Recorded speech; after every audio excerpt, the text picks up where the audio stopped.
Are these actions war crimes? Yeah, I believe that they are.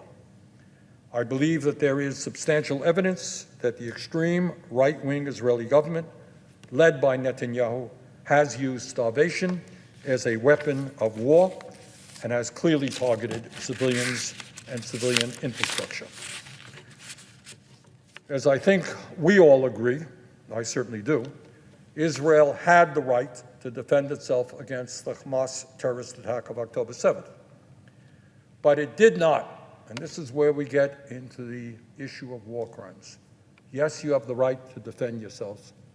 Yes, Israel has the right to go after Hamas. Very few people doubt that.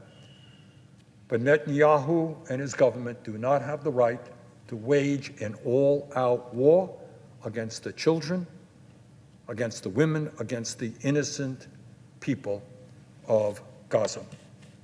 And for that, there must be consequences.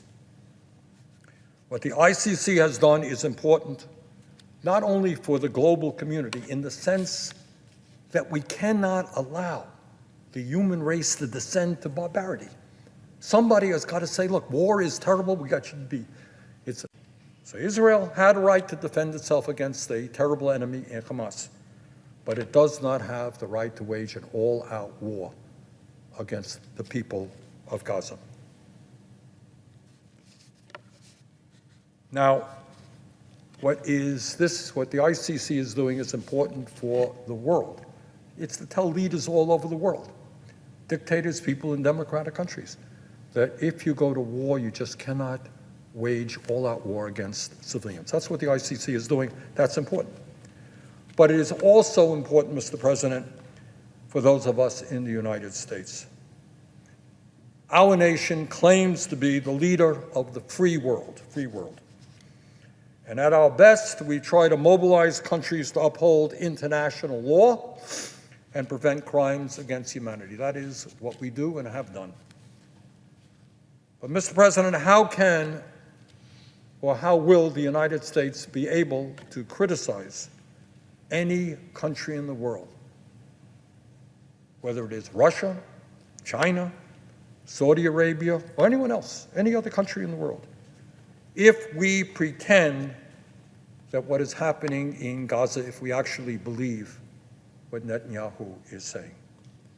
If we turn our backs and ignore the crimes against humanity that are being committed in Gaza right now, what credibility will we ever have in criticizing the actions of any country, no matter how terrible those actions may be? Because people will say, oh, really?